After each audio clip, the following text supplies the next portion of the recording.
We're going to be at Smoke. Everyone's invited. We'll be there at 11:30. And Ben Swann, Fox 19, on the telephone. Ben, you're invited to lunch tomorrow, too, if you have any time to join us. We meet at 11:30 at Smoke. It's listener lunch out. Well, he's a good guy. And he comes on every Tuesday to give us an update on his reality check series. What is this? Tea Party Republicans who are against bank bailouts, or at least they campaigned on that. Now they're taking money from bailed out banks? That's right. There was a report by Bloomberg. They took a look at some of these guys who specifically campaigned, and one of them in Tennessee specifically campaigned against the bailouts, as a lot of Tea Party people are against that, obviously. They believe that these banks need to sink or swim, and that U.S. taxpayers should not have been bailing out these huge companies that were deemed as too big to fail. And yet now they're receiving campaign donations from them. And isn't it just, there. I guess I understand from a pure, straight, does it look right, does it pass the smell test argument, but I'm thinking about Barack Obama going out and bashing anybody who makes more than $5 as being evil and rich, and bashing all the evil Wall Street people, and at the same time taking money from the same evil, rich, and Wall Street folks as well. Oh, absolutely. Seems to be like a systemic problem. Exactly. It's not systemic of one party. It's systemic of the political system that we have. And that's part of the problem that we have with our political system. If we have people, and we've had this for a long time, but certainly who go into office by promising one thing or standing up against one group of people, and yet everybody seems to be, bought and paid for once they get there. And so how do we redeem some of that and fix some of those issues? Ben, my response would be, okay, we all have this, and I think reasonable, presumption that if you're taking money from any person or group of people or business, that you are going to be favoring them insofar as legislation that would impact them or otherwise do them harm or good. So you'd be voting for them because they gave you campaign money. That's obviously the common accusation, but don't you have to look at, well, one, did you take money from them? But two, did you vote in a manner that would be inconsistent with your campaign promises and pledges? So I guess I would probably take money from anybody who is willing to give me some money, but it sure as hell doesn't mean I'm going to vote for any of their bat crap, insane ideas or desires. Well, that only in a perfect world, I guess, would that be the case. But like, I'll give you an example of one of the big issues that we've been covering lately has been the CISPA bill, which has made its way through the House. Now the Senate. And if you look at the dollars associated with that, you're talking about some $35 million have been distributed to different candidates by AT&T, Verizon, Microsoft, by different groups, specifically with the intent of getting some kind of bill passed that cracks down on intellectual property. And as you and I have talked about before, copyright law and intellectual property law is already on the books. So why these bills? And yet there's been these massive pushes to go ahead and get something done in that respect. And it's enormous amounts of money. I mean, the amount of money that's put into these bills, and then you see carefully written bills. And as you and I also both know, many times lawmakers aren't the ones who write these bills in the first place. They're not smart enough to write them, Ben. They're not writing them. Someone else writes them, sends them to them along with probably a check that says, here's your donation, here's my bill, let's get this done. And that's, of course, what lobbyists do. I mean, lobbyists work for, let's say, pick some evil company out there, and they go in and they try to explain to our elected officials who probably, maybe have a college degree, but let's just say it's a college degree in political science. They don't know anything about business and industry. They don't know about anything about refining or manufacturing. Well, they don't know anything about health care either. So Mr. Lobbyist, on behalf of fill-in-the-blank corporation, comes in and says, here, this is what we need you to do. This is why it makes sense. They are there in front of our elected officials advocating. And when they advocate, of course, they come with a check. Sure they do. And of course, the other problem with that, too, is that not only do you have, these bills crafted by industry and by these, different groups, right. But the bigger problem is who is advocating for the taxpayer, the voter, who's affected by these bills. There doesn't seem to be anyone advocating on their behalf.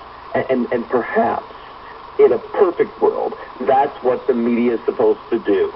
That our job is to make sure that there's a balance to all of that. And we're the ones who say, wait a minute, this is what the bill really does, and this is how it's been crafted, this is how it affects you.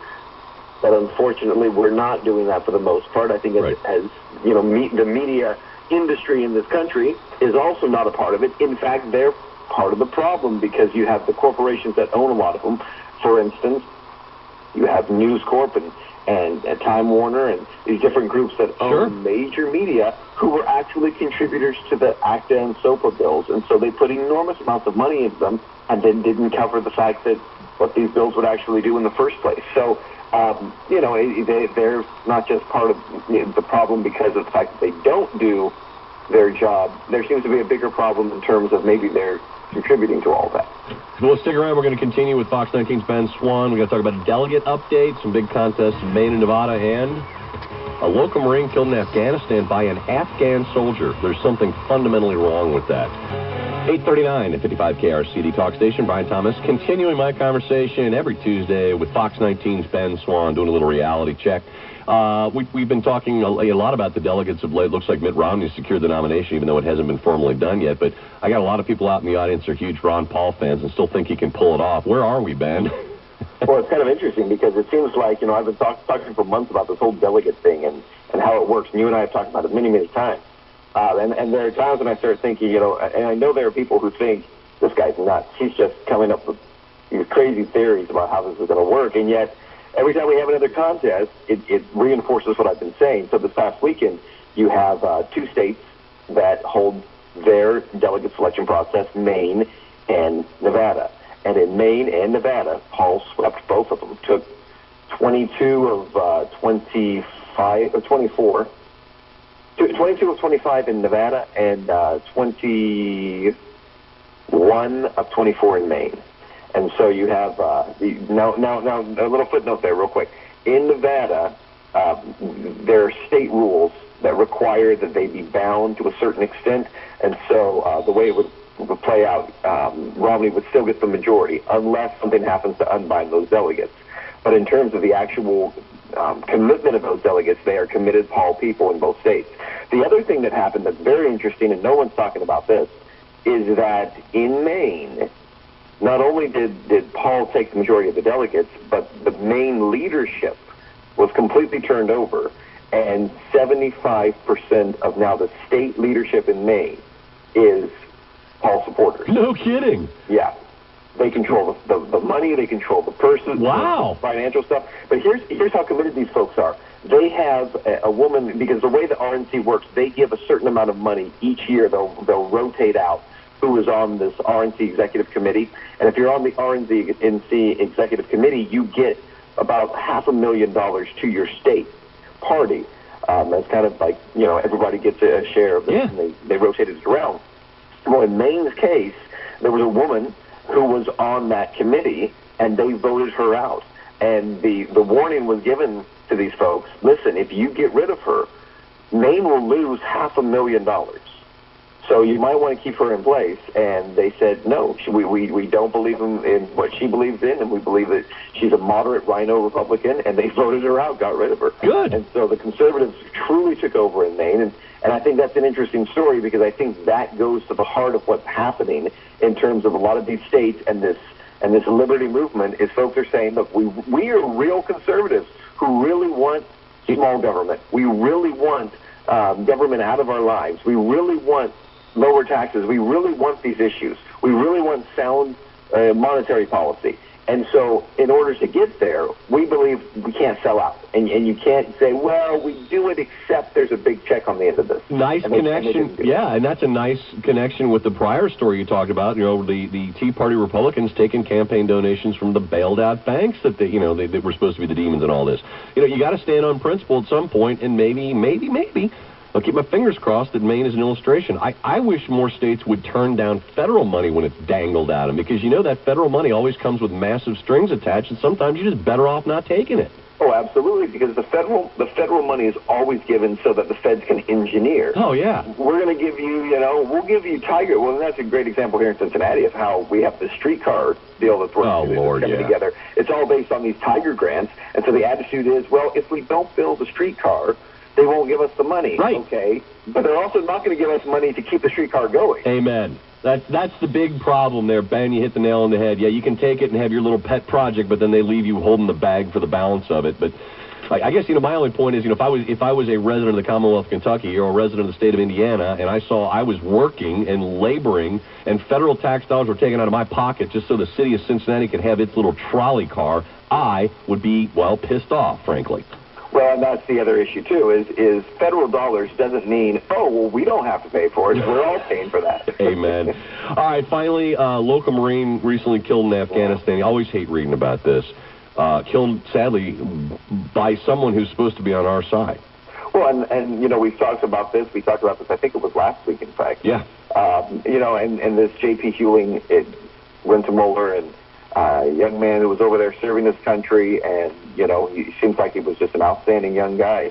And he's over there in Afghanistan, and he's serving his country bravely, and it turns out it's an Afghan soldier who shoots him to death. And we talked about last week the fact that this is an ongoing, not just problem, but an underreported problem that the military and the DOD and the administration is really trying to keep quiet because it's a bad PR deal.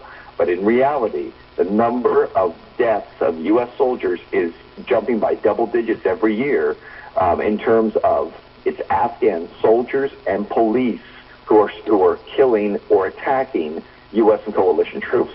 We're training these guys. We're putting enormous amounts of money into that training, and yet we're seeing this increased number of attacks. And it's based on a variety of things. But at the end of the day, we have to look at it, and I believe, and at some point have a real honest conversation, not hide all this information and sell it as, it's Al-Qaeda this, it's the bad guys versus the good guys.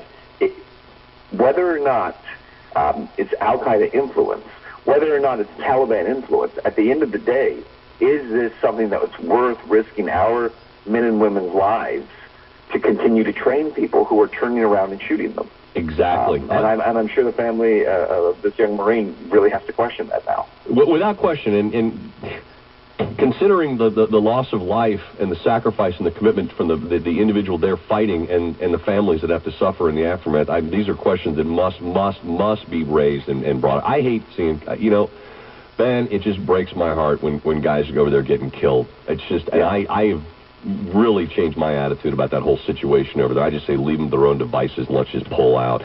Ben, fabulous talking to you. I'll encourage everyone to watch on Fox 19. You do a hell of a great job, and I really enjoy talking to you every Tuesday, and I look forward to doing it again next Tuesday.